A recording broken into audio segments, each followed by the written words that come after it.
ჩატში ხედავთ, ხელოვანები მოვიდნენ ჟურნალისტური ეთიკის ქართლის ოფისთან, ახლა თქვენ პირდაპირ ეთერში ხედავთ, არ იქნება სამართალი, არ იქნება მშვიდობა და ერთ-ერთი მთავარი მოწოდება არის თავისუფლება მზია ამაღლობელს და ყველა სინდისის პატიმარს რეჟიმის ყველა ტყვეს. ესენი არიან ხელოვანები, რომლებიც აქ მოვიდნენ მსვლელობით და აქ პარალელურად იკრიბებიან მზია ამაღლობელის მეგობრები, კოლეგები. მე ეხლა პირდაპირ ეთერში ჩავთავ ბათუმელებისა და ნეტგაზეთის დამფუძნებლებს, რედაქტორს ეთერ თურაძე იმყოფება ასევე აქ ეთერ მოგესალმებით. მზია უკვე 13 დღეა შიმშილობს და პარალელურად ალბათ ძალიან მნიშვნელოვანია, რომ თითქმის ყოველ დღე ტარდება მისი მხარდამჭერი აქციები და ეს აქციები გაგრძელდება მანამდე, ვიდრე მზია არ გათავისუფლდება. მე ყველა ჩემს გამოსვლას, საჯარო გამოსვლას ვიწყებ მადლობით კოლეგებისადმი, მართლა ტიტანურ შრომას ასრულებენ ჟურნალისტები, არიან აქციის ორგანიზატორები, არიან აქციის მონაწილეები და ასევე აშუქებენ ამ უსამართლობას ინტენსიურად. რა თქმა უნდა, თუ მედია იქნება დასჯილი, თუ მედია იქნება დატყვევებული, თუ ჟურნალისტები იქნებიან პატიმრობაში, ამ ქვეყანაში ვერცერთი ადამიანი, ვერცერთი ორგანიზაცია ვერ იქნება თავისუფალი და აქედან გამომდინარე ჩვენ სოლიდარულები ვართ, ყველა პატიმრის მიმართ სოლიდარულები ვართ, უკანონოდ ვინც არის დაკავებული, ჩვენ ყველა პატიმრის მდგომარეობას ინტენსიურად ვაშუქებთ და ჩვენ რა თქმა უნდა განსაკუთრებული გრძნობელობა გვაქვს ჩვენი კოლეგის, ამ შემთხვევაში ჩვენი დამფუძნებლის მზია ამაღლობლის მიმართ. ძალიან უსამართლოა ეს დაკავება, ეს სისტემა, ძალიან უსამართლოდ იქცევა. 2 დღის წინ თუ სწორად მახსოვს, ბათუმში დაჭრეს 3 პოლიციელი, მოქალაქემ დაჭრა 3 პოლიციელი. ეს პოლიციელები ახლაც სამედიცინო დაწესებულებაში იმყოფებიან და მათ იგივე მუხლი აქვთ ბრალად წარდგენილი, რაც მზია ამაღლობელს, რომელმაც სილა გააწნა პოლიციას. თუ რატომ გააწნა ეს სილა ეს პოლიციას, შეიძლება გამოძიებამ დაადგინოს. ნორმალურ სახელმწიფოში შეეძლო გამოძიებას ამის დადგენა, მაგრამ მე არ ამჯერა რომ შეძლებენ ამ გამოძიებას, უნდა გქონდეს ამ გამოძიების იმედი. იქედან გამომდინარე, რომ ფაქტებს ანადგურებენ. შეგიძლიათ სხვასაც კითხოთ რა ვიცი.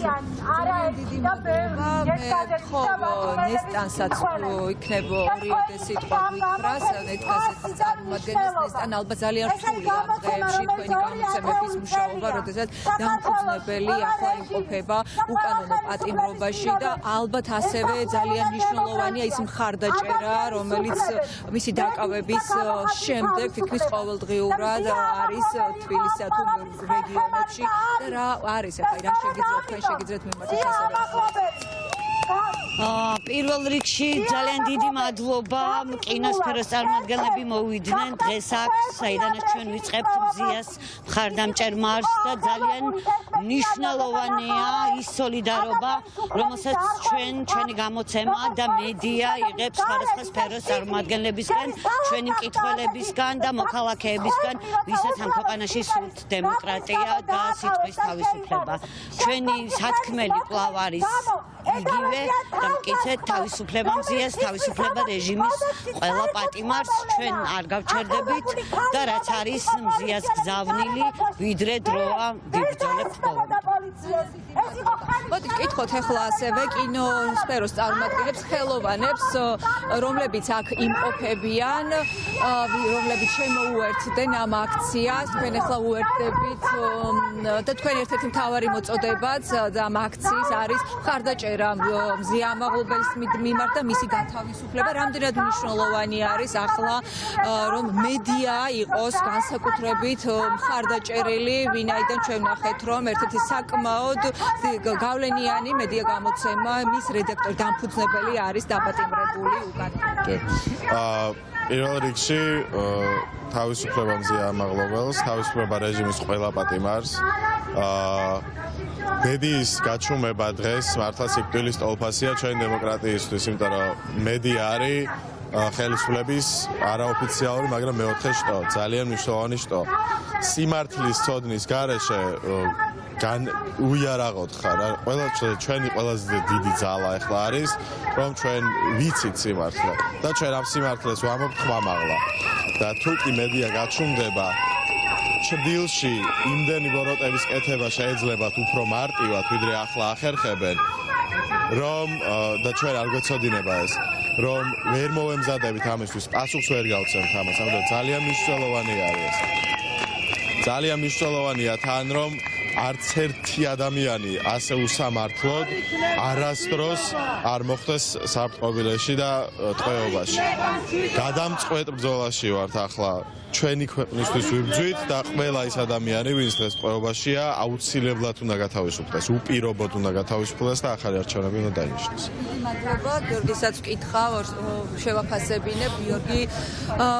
ჩვენ ყოველდღე ვხედავთ ამ ერთობის მარშებს, სოლიდარობის მარშებს და ახლა ძალიან მნიშვნელოვანი არის მხარდაჭერა თვითონ ნეტგაზეთისა და ბათუმელებისთვისაც ამ გამოცემებისთვის, რომელთა დამფუძნებელი უკანონოდ არის დამხმარე. კი, რა თქმა უნდა და სოლიდარობა და თავისუფლება მზიან მაღლობელს, მე მას მინდა უსურო მხნეობა, გამძლეობა და იმ ადამიანებს მინდა მივმართო, ვინც არიან ახლა ამ რეჟიმის უკანონო ტყვეობაში, რომ არ გეგონოთ არც ერთი წამით, რომ თქვენ ვინმეს დაავიწყდით, ან დაავიწყდებით, ყოველი დღე იწყება თქვენზე ფიქრით, თქვენზე ლაპარაკით, თქვენ ხართ ეპიცენტრში ამ მოვლენების და ასე იქნება, თქვენ ხართ გმირები და ჩვენ ერთად გავიმარჯვებთ და ძალიან მალე გავიმარჯვებთ ნინო რა და ეს ხალხი რასაც უსჯიან და რითიც ემუქრებიან ეს მოგრჩება უკან, იმიტომ რომ არავის არ მოუწევს ამ დროის იქ გატარება. მე ვარ აბსოლუტურად დარწმუნებული, იმიტომ რომ ზუსტად ვიცი რომ მე როგორც ერთი მოქალაქე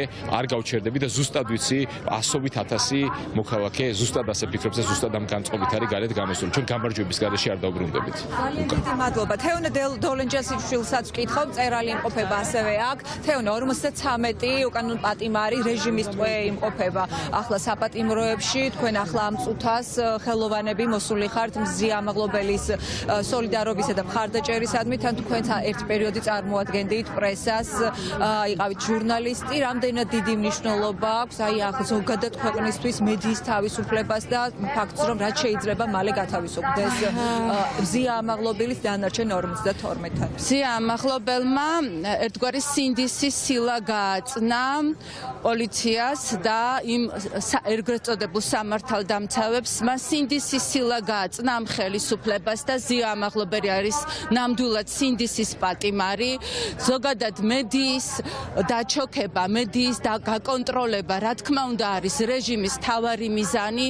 ეს არ მომხდარა შევარდნაძის დროს, მე ვიყავი ჟურნალისტი, არც სააკაშვილის მმართველობის დროს, ეს ხდება აქ და ახლა. ყველაზე მწარეთ, ყველაზე მწვავეთ, ჩვენ გვიკრძალავენ უკვე ალბათ აგვიკრძალავენ წიგნების წერას, ფილმების გადაღებას, თავისუფლად თვითგამოხატვას, თავისუფალი სიტყვის გაჟღერებას და ეს ყველაფერი ეს რეპრესიები უკვე ცალსახაა რომ დაიწყო. მზია არის ამის პირველი მაგალითი, ქალი ჟურნალისტი, რომელიც არც ერთმა რეჟიმმა ვერ გაბედა მისი დაპატიმრება და რა თქმა უნდა ის 53 პატიმარი, ის ადამიანები, ჩვენი ქვეყნის საუკეთესო შვილები არიან რეჟიმის ტყვეები, ვითხოვთ მათგან თავისუფლებას, ვითხოვთ რა თქმა უნდა ამ ხელისუფლების წასვლას, დასრულებას და ახალ არჩევნებს. დიდი მადლობა. მზია ამაღლობელი, როგორც ცნობილი არის, მე-13 დღეა შიმშილობს უკვე საპატიმროში პროტესტის ნიშნად დაკავების მომენტიდან გადაწყვიტა მან, რომ მიემართა პროტესტის ამ უკიდურესი ფორმისთვის. აი თქვენ ახლა ხედავთ კიდეც, აქეთ მხარეს არიან ხელოვანები, აქეთ უკვე დგანან მზია ამაღლობელის კოლეგები, მედიის წარმომადგენლები, მე გელა მთიულიშვილსაც შევაფასოთ. გელა, ძალიან დიდი მნიშვნელობა აქვს ალბათ იმას, რომ მზიამ, რომელიც არის უკანონოდ დაპატიმრებული, იგრძნოს, რომ ის არავის არ დავიწყებია და მისი მხარდასაჭერად და სხვა დაკავებულების მხარდასაჭერადაც აქ გარეთ იბრძვიან მისი კოლეგები და მთლიანად საზოგადოება. შეუძლებელია, რომ კოლეგებს მზიას თავისუფლება დაგვავიწყდეს. თუ ამის იმედი აქვს ხელისუფლების რომელიმე სტრუქტურაში ვინმე ძალიან ცდება, იმიტომ რომ ვიდრე ვართ თავისუფლები, ვიდრე ამ ქვეყანაში ჯერ კიდევ იარსებობს თავისუფალი, კრიტიკული და დამოუკიდებელი მედია, გამორიცხულია რომ მზიას ტყვეობას ჩვენ შევეგუოთ. ეს არ მოხდება არასდროს და ვიბრძოლებთ ყველაფრით, ყველა ხერხით, ყველა გზით, რომ მზია რაც შეიძლება მალე გათავისუფლდეს, თავისუფლება მზიას, თავისუფლება პოლიტპატიმრებს. მზია ამაღლობელის უფლებადამცველები აპირებენ რომ იმართონ სტრასბურგს საჩივარი მზადდება, მათ მიაჩნიათ რომ უსამართლო სასამართლომ უკანონო გადაწყვეტილება მიიღო და მან გაითვალისწინა პროკურატურის შუამდგომლობა აღკვეთის ღონისძიების სახით შეფარდებოდა მას პატიმრობა თან ისე რომ ამისი არანაირი მტკიცებულება და არანაირი გარემოება არ არსებობდა. ასევე მზია ამაღლობელი მოინახულა ნიკა გვარამიამ და მისი თქმით იგი შიმშილობს, თუმცა არის მხნედ და ასევე ნიკა გვარამიამ თქვა რომ ის ყველა საერთაშორისო ორგანიზაციას უკვე შეეხმიანა, ასევე აპირებს კიდევ შეეხმიანოს და საერთოდ გეგმავს აუცილებლობა ამის გნება საერთაშორისო ასპარეზზე მისი ადვოკატირებაც მოხდინოს. ციხეშკალბატონ მზიასთან იგი ძალიან მხნედ არის. შიმშილობს, მისი გულშემატკივრებისთვის ეს არ არის სასიამოვნო, მაგრამ მისი გადაწყვეტილება იმედი მაქვს რომ ყველაფერი კარგად იქნება მისი ჯანმრთელობის კუთხით და მალე ვიხილავთ მას გარეთ, რაც თავარია. მე პირადად უკვე პრაქტიკულად ყველგან გავაგზავნე წერილი, სადაც შემეძლო და კიდევ ვაპირებ რომ ეს წერილები გავაგზავნო. უფრო მეტი დეტალით ჩვენ აქ რეალურად გვაქვს წამების ფაქტი, პირდაპირ მნიშვნელობით შემიძლია გითხრათ და შესაბამისად რეაგირება უნდა იყოს ძალიან მკაცრი და გაცილებით უფრო მაღალი ზეწოლის ქვეშ უნდა იყოს საქართველოს ხელისუფლება.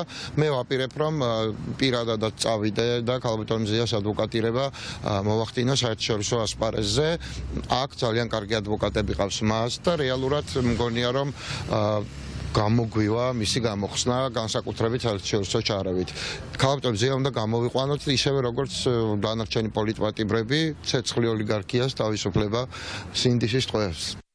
პროტესტი, რომელიც მზია ამაღლობელს აქვს, გრძელდება, იგულისხმება პროტესტის უკიდურესი ფორმა შიმშილობა, რომელიც სრული ფორმით ხორციელდება, სრულ შიმშილობაზეა, მხოლოდ წყალს იღებს და ის დაკავების შემდგომ არის უკვე ამ რეჟიმში მომზადებით ადამიანის უფლებათა ევროპული სასამართლოსთვის მისამართად, იმიტომ რომ პატიმრობის საკითხზე უკვე ამოწურულია ქვეყნის შიგნით გასაჩივრების მექანიზმები. ამ შემთხვევაში მხოლოდ პატიმრობასთან დაკავშირებული საკითხის გაგზავნა შესაძლებელია სტრასბურგის სასამართლოში, თუმცა, რა თქმა უნდა, აქ არსებობს ბევრი სხვა უფლების დარღვევა, მათ შორის არასათანადო მოპყრობასთან დაკავშირებით. ამასთან დაკავშირებით ჩვენ მიმართული გვაქვს სპეციალური საგამოძიებო სამსახურისთვის და გამოძიება დაწყებულია როგორც დაგვიდასტურეს, თუმცა ჩვენ ველოდებით იმას, რომ დროულად მოხდეს მზია ამაღლობელისთვის დაზარალებული სტატუსის მინიჭება, რომელიც ჯერჯერობით არ მიუნიჭებიათ მისთვის, რაც ასევე დარღვევა. ამაღლობელის ხარდამჭერებს საერთოდ დავიძრებით უკვე ანდროდის წინაზის ხარდამჭერების თავისუფლება რეჟიმის ტყვეებს, თავისუფლება მზია ამაღლობელს, ეს არის მთავარი მოწოდება აქ მყოფი საზოგადოების, აქ იმყოფებიან როგორც მედიის წარმომადგენლები, ასევე ხელოვანები, ხალხი იკრიბება და ისინი ყველანი ერთად უკვე გადაინაცვლებენ პარლამენტის წინ რუსთაველის გამზირზე, რომელიც არის ყოველ საღამოს შეკრების მთავარი და უცვლელი ადგილი და საზოგადოების დიდი ნაწილი, ვინც გამოხატავს ყოველდღიურად პროტესტს 28 ნოემბრის შემდეგ, ამბობენ, რომ ისინი იბრძოლებენ ბოლომდე, ვიდრე რეჟიმის ყველა ტყვე არ გათავისუფლდება და არ შესრულდება ასევე კიდევ ერთი მთავარი მოთხოვნა, რაც არის ახალი არჩევნები, ვინაიდან ამ ახალი არჩევნების გარეშე შეუძლებელი არის ცვლილებები ქვეყანაში, ის ცვლილებები, რომელიც აუცილებელი არის ქვეყნის ევროინტეგრაციისათვის და პირველ რიგში, რა თქმა უნდა, მთავარ მოწოდებებად რჩება რეჟიმის ტყვეების გათავისუფლება და რაც შეიძლება მალე ახალი არჩევნების დანიშვნა.